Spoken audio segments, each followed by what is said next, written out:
Joining me on the green couch is Kristi Pankratz. She is the director of Safe Streets. Kristi, how you doing? I'm great. Thanks so much for having me on. I'm glad to be here with you, and I'm glad to be able to let all of our folks out there know a little bit about Safe Streets. So give us a little nutshell explanation, the elevator speech, as I call it. The elevator speech of Safe Streets. We are a program of Shawnee Regional Prevention and Recovery Services.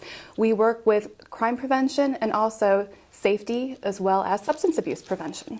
Very good. And you know, I read about you in the paper for substance abuse. I see that you guys sometimes partner with the government agencies, and you guys work with like the ABC and those guys. Tell us a little bit about all that. We sure do. We actually have 2 substance abuse prevention grants right now. One is through the state to work with underage drinking. So we do a lot of public service announcements. You'll see some in the movie theaters right now that we're running, and we're getting ready to start another campaign pretty soon too that just spreads the word about the dangers of underage drinking and also the importance of parents talking with their youth about underage drinking. And for people to understand the penalties as well. For what that is. So people don't know that stuff. So they think it's just kind of a, let it happen, right? Right. A lot of things that we hear are, it's normal at that age and things like that, but people don't really know all the consequences, both financially and monetarily, and even life-changing consequences that can come of that too. So one of the things that we do is we work with underage drinking. We have a task force that's part of our coalition that does a lot of this stuff. They meet once a month, and they're a great group to get involved with. So if anybody's passionate about that topic, we really would love for them to be part of it. And how do they find out about that? They can call us. Okay. 266-4606. Right here, like magic. It's on the screen, right? And so some of the other things you do, the night out stuff. Tell us a little bit about that. We also do National Night Out. It is an annual event that encourages people to get out and get to know their neighbors. For 2014, it's August 9th. And planning is already underway for this event. We are so excited. Last year, we had record-breaking attendance and participation, more than 50 neighborhoods and more than 7,000 people. So that was phenomenal for us. So this year, basically, the sky's the limit. So tell us about the background of that as well. Sure. National Night Out is across the nation. They encourages people to get together, turn on their porch lights to take a stance against crime. And what we have done locally is in the mid-90s, there were big events across town, and it's kind of formed to neighbors want to get to know their neighbors. So we encourage little events in each neighborhood.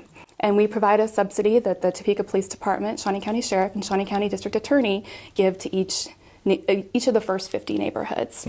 So that has been a great incentive to do, like to host, to buy food, to just encourage people to come out. And what a great way to get people together in their neighborhoods, because it's an event that really gets people out. A lot of people don't have time to talk to their neighbors, but if there's an event like that, it gets them to communicate. And we hope that's the starting point for neighbors to know each other, because a good neighbor is perhaps the best crime deterrent out there. You want the neighbor that knows everything that's going on in the neighborhood. And this is a chance to kind of just communicate and get to know each other.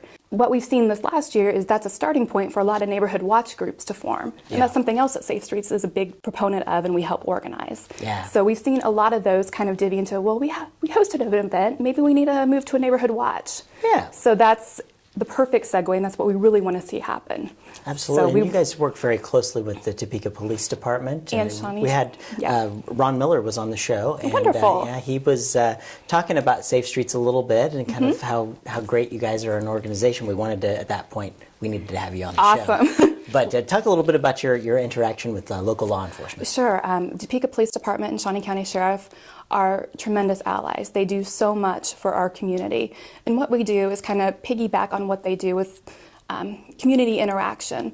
If there are situations going on, we can maybe help the neighborhood get mobilized and address problems and be empowered to address those. I mean, there's often a fear about calling law enforcement, or I don't know if I should report that. We want people to know that when in doubt, you report it. Please report it. That's, in addition to being a good neighbor, reporting crime is one of the best crime deterrents too. And you guys have a very admirable mission. You wanted to make Topeka the safest capital city. So tell us a little bit about that mission and how we're going with that. One of the programs of Safe Streets is the Safe Streets Coalition. It was formed years ago. And what the goal is to make Topeka the safest capital city.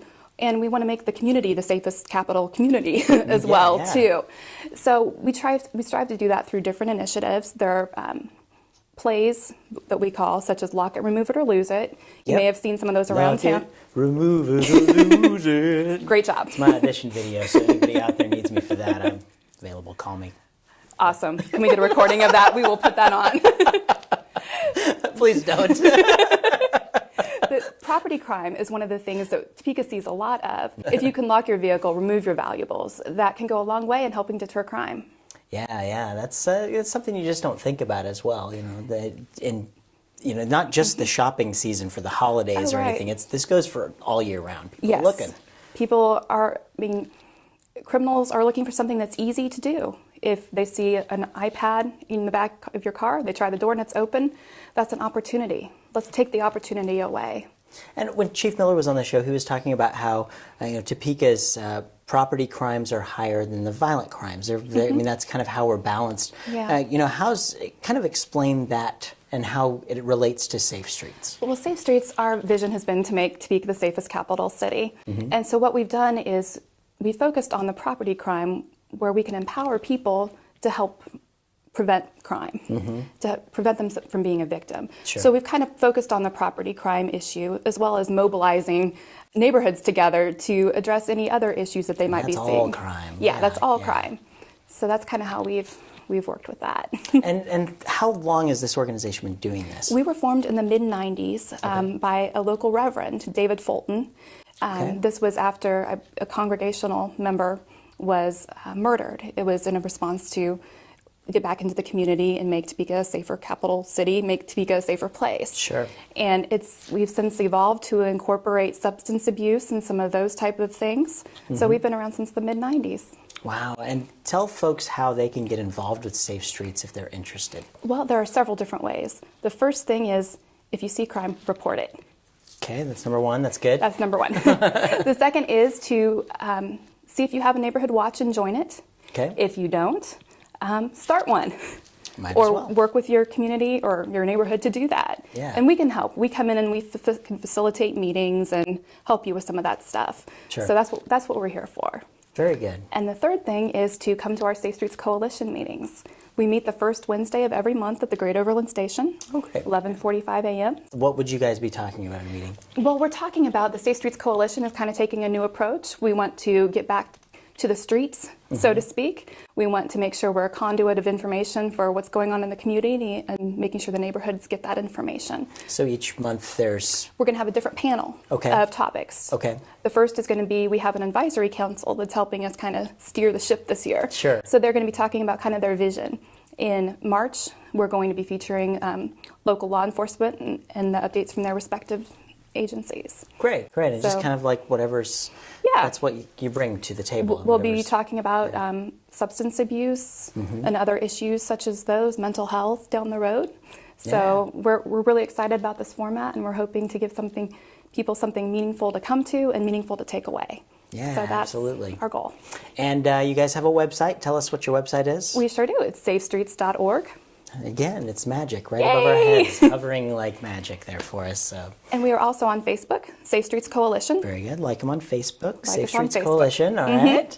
And any other way? You on Twitter or anything? We're not on Twitter yet. Okay, but they'll be there. we can take volunteers who would help us be on Twitter. Well, maybe. I got to work on my own Twitter. Like, I'm on Twitter, but I don't do well. It's a bit of a challenge for me too. But they can also call us too, 266-4606. Hey, look, that number just popped up there again. So the phone number's higher than the website? Yeah, I don't know. Wow, yeah. Max is nodding at me. No, yes.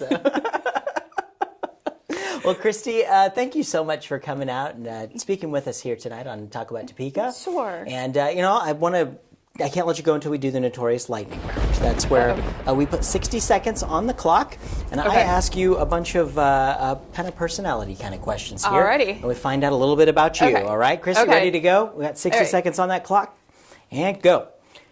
Give us one word that best describes your personality. Sarcastic. Good. All right. Paper, rock, or scissors? Rock. Oh, I'm sorry. Did I lose? You lost. Yeah, I'm sorry.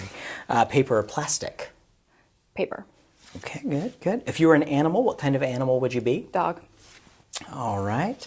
If your house was on fire and your family and pets were safe, what's the first thing you would grab on your way out? Probably my great aunt's ring. Very good. And what's your favorite season in Topeka? Spring. I love thunderstorms. What's your favorite thing to do on a Friday night out? Friday night out, go to dinner.